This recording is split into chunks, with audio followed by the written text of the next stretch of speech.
नमस्कार।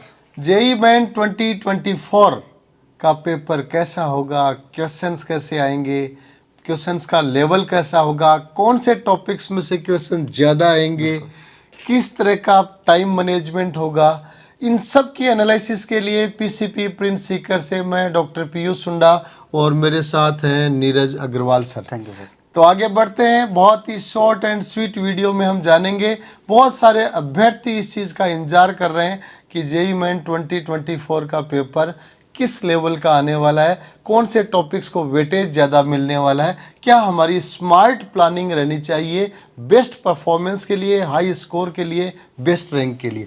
तो आज का ये वीडियो जेई मेन 2024 को समर्पित है। जुड़े रहिए। ऐसे इन्फॉर्मेशन वीडियोस और देखने के लिए चैनल को लाइक करें, शेयर करें, सब्सक्राइब करें और कमेंट करना ना भूलें। तो नीरज सर, जेई मेन 2024 के पेपर के बारे में जानने के लिए आवश्यक है, मैं एक एग्जाम्पल के माध्यम से बताना चाहूँगा कि एनडीएसएसबी के इंटरव्यू में किसी बच्चे की पर्सनैलिटी चेक करनी हो तो वहाँ के अधिकारी मानते हैं कि personality of A cadet is sum total of personality of his 5 friends.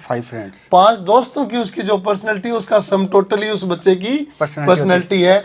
तो जेई मेन 24 कैसा होगा, इसके लिए सबसे पहले जरूरी है 21 से 23 3 साल की स्टडी कर लें, उसके अनुसार स्मार्ट प्लान बना लें, 24 के रैंकर बनेंगे। बिल्कुल डॉक्टर साहब, जेई में अगर हमें सक्सेस हासिल करनी है तो हार्ड वर्क के साथ साथ एक अच्छी प्लानिंग्स का होना भी, स्मार्ट वर्क का होना भी ज़रूरी है।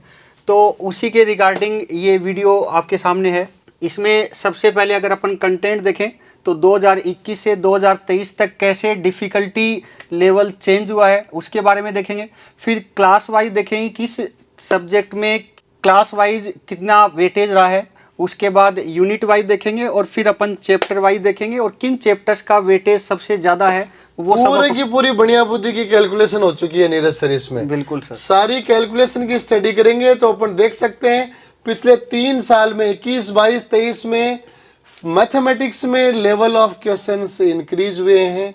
21 में, 22 में थोड़े, 22 और 23 दोनों में देखें तो मल्टीपल टॉपिक्स की कॉन्सेप्ट्स को एडवांस की तरह इंटीग्रेट करके कॉम्प्लेक्स प्रॉब्लम्स बिल्कुल डॉक्टर साहब, कैलकुलेशंस भी लेंथी कर रहे हैं और क्वेश्चंस में 2-3 कंसेप्ट को मिलाकर क्वेश्चंस बना रहे हैं, तो इस वजह से भी वो लेंथी हो गए। और कई क्वेश्चंस में तो अप्रोच इतनी शानदार है कि मतलब एडवांस वाले क्वेश्चंस को देखें तो लगता है कि उससे ज़्यादा टिपिकल तो ये जेई मेन के क्वेश्चंस हैं। तो इस तरह मैथ्स को अपने को सोचना पड़ेगा। फिजिक्स मॉडरेट 21 में थी, 22 में गेटिंग ईजियर और 23 में मोर ईजियर। लेकिन अपन मान सकते हैं कि फिजिक्स का लेवल एवरेज आ रहा है, ज़्यादा टफ नहीं आ रहा।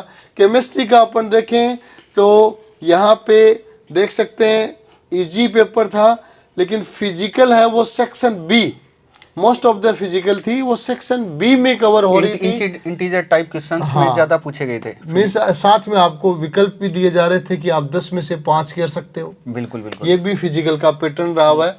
और 23 में आप देख सकते हैं केमिस्ट्री में कुछ नए पैटर्न के नई टाइप के असर्शन रीजन के इस टाइप के क्वेश्चन ज़्यादा पूछे गए, तो उस वजह से उसका लेवल थोड़ा सा बढ़ गया। लेकिन अगर ओवरऑल देखा जाए तो फिजिक्स और केमिस्ट्री में एनसीईआरटी बेस्ड क्वेश्चंस का दबदबा ज़्यादा रहा। बहुत अच्छा। तो इसकी अपन ने स्टडी के बाद अपन देख सकते हैं नंबर ऑफ क्वेश्चंस आप देख सकते हैं, इजी, मीडियम, टफ। इसको एक डाटा के माध्यम से अपन देखेंगे कि आप देख सकते हैं तीनों साल में आप देखिए कि लगभग 1/3 पेपर इजी क्वेश्चंस का आ रहा है। 1/3 भी कर लिया तो नया एनआईटी तक की पार है। बिल्कुल ठीक है। मीडियम क्वेश्चंस आ रहे हैं लगभग 40-45% तक, और टफ लेवल के क्वेश्चंस का एवरेज लगभग 20% ही आ रहा है। अगर आपका इजी और मीडियम लेवल भी बहुत अच्छा कवरेज है तो आप एक अच्छी एनआईटी में अच्छी ब्रांच के हकदार बनेंगे। बिल्कुल डॉक्टर साहब, 75% क्वेश्चन इजी और मीडियम लेवल के आ रहे हैं। 75% का मतलब लगभग 210-220 नंबर होते हैं, और इतने नंबर में इजीली 99+ परसेंटाइल आ जाता है। अब आ जाओ क्लास के बारे में।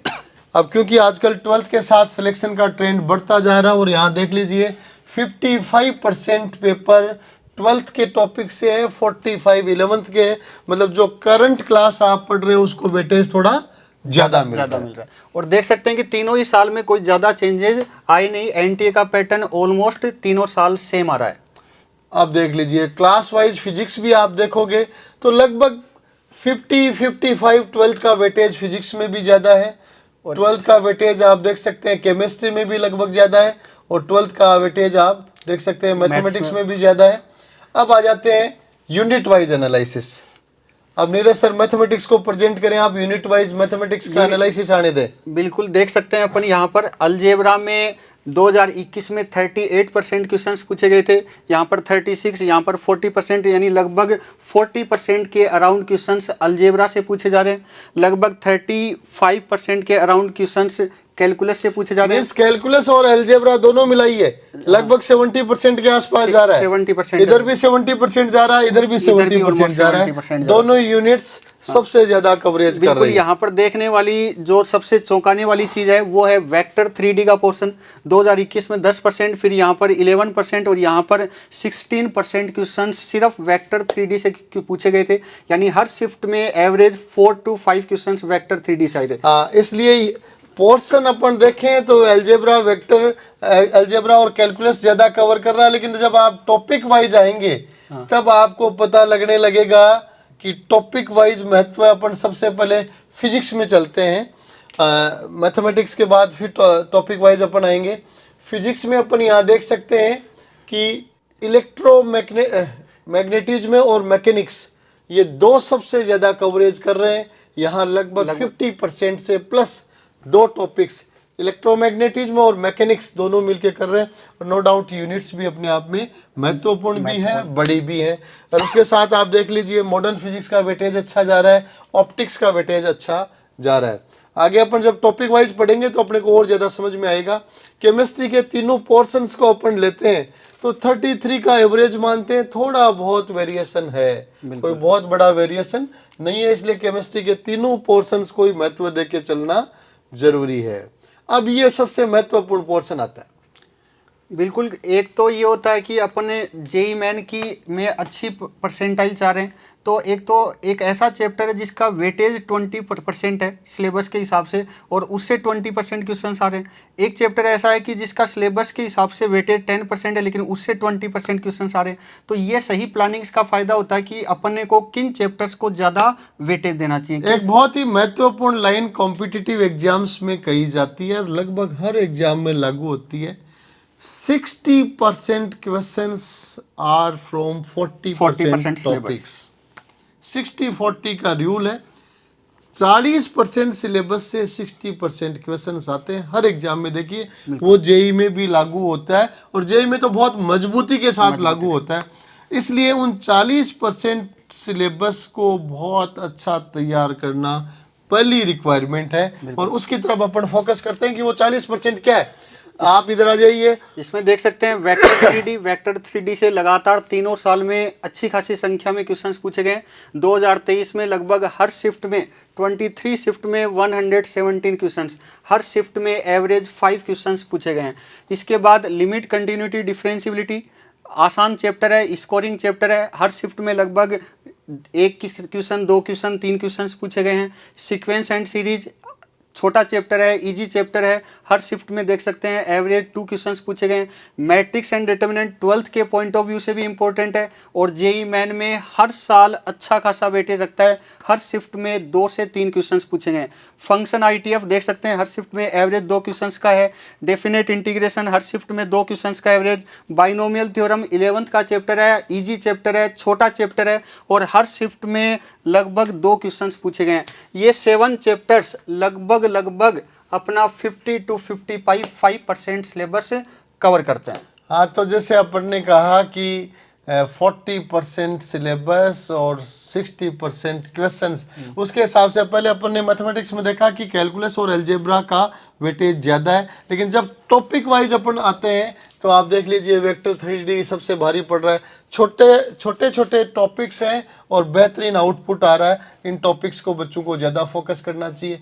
अब अपन ऑल चैप्टर्स के लिए हैं, हम चाहेंगे डिस्क्रिप्शन बॉक्स में ये शीट डाली जाए ताकि टॉपिक वाइज बच्चे इनका एनालिसिस कर सकें कि किन टॉपिक्स में से कितने क्वेश्चन हर आते जा रहे हैं। बहुत माइनर टॉपिक्स भी है, सेट्स है, रिलेशन है, इनसे भी क्वेश्चन आ रहे हैं। यहाँ स्टेट्स पर मैथमेटिकल रीजनिंग और स्टेट्स जेई मेन के टॉपिक हैं, छोटे चैप्टर हैं और देख सकते हैं हर शिफ्ट में एक क्वेश्चन इनसे पूछा जाता है और बहुत ही आसान टॉपिक्स बहुत ही अपन कह सकते हैं, इन क्वेश्चंस को कवर करना बहुत आसान है। इसी तरह के जेई मेन स्पेसिफिक टॉपिक्स हर सब्जेक्ट में, जैसे मैथमेटिक्स में अपन जेई मेन स्पेसिफिक बताएं तो सेट्स हो गए, रिलेशन हो गया, मैथमेटिकल रीजनिंग हो गया, स्टैटिक्स, स्टेट्स हो गया, हाइट एंड डिस्टेंस, ये ऐसे टॉपिक्स हैं जो जेई मेन एक्सक्लूसिव हैं और इनसे क्वेश्चंस बनते ही बनते हैं।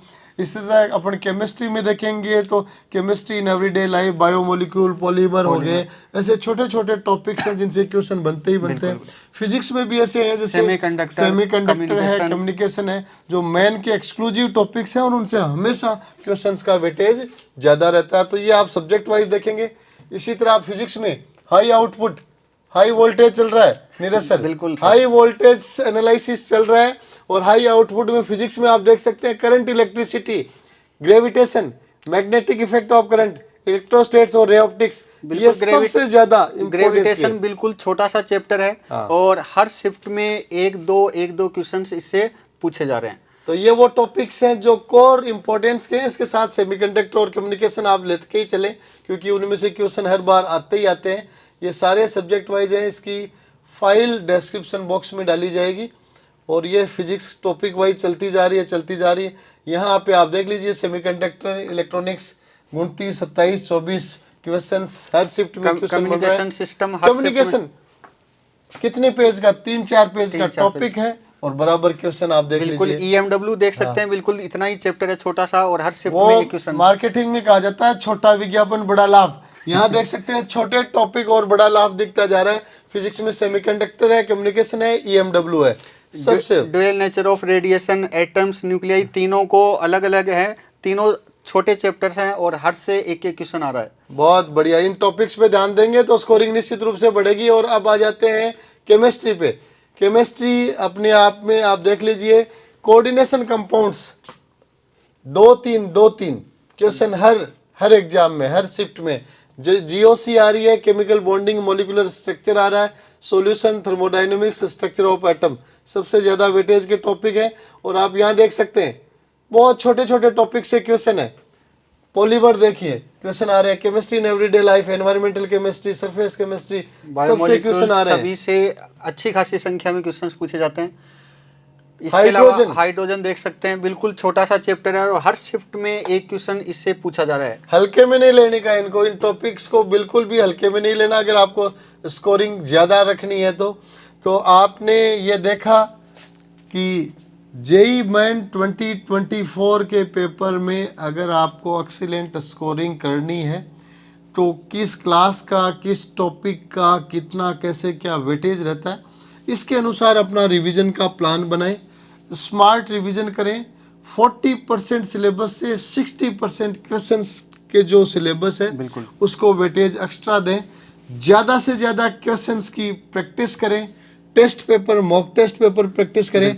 आजकल पीसीबी में टेस्ट पे टेस्ट चला रखे हैं आपने नीरज सर। बिल्कुल मॉक टेस्ट चल रहे हैं और टेस्ट सीरीज स्टार्ट हो चुकी है और टेस्ट सीरीज में जेई मेन और जेई एडवांस के पेपर्स चल रहे हैं और बच्चे खूब रिवीजन टेस्ट सीरीज चल रही है। सिलेबस तो हुए तो काफ़ी टाइम हो गया, लगभग 1.5 महीने से रिवीजन टेस्ट सीरीज चल रही है, तो बच्चे अच्छा खासा स्कोर कर रहे हैं। एनसीईआरटी पर भी बच्चों ने फोकस कर रखा है और एनसीईआरटी पर फोकस करने का इस टाइम पर ये बेनिफिट है कि एक तो 12th में परसेंटेज भी ज़रूरी है 75%, तो वहाँ पर भी अपन अच्छा स्कोर कर सकते हैं। और फिजिक्स केमिस्ट्री में जेई मेन में अच्छे खासे क्वेश्चंस एनसीईआरटी के इर्द गिर्द घूमते हैं, तो वहाँ पर भी अपन अच्छा स्कोर कर सकते हैं।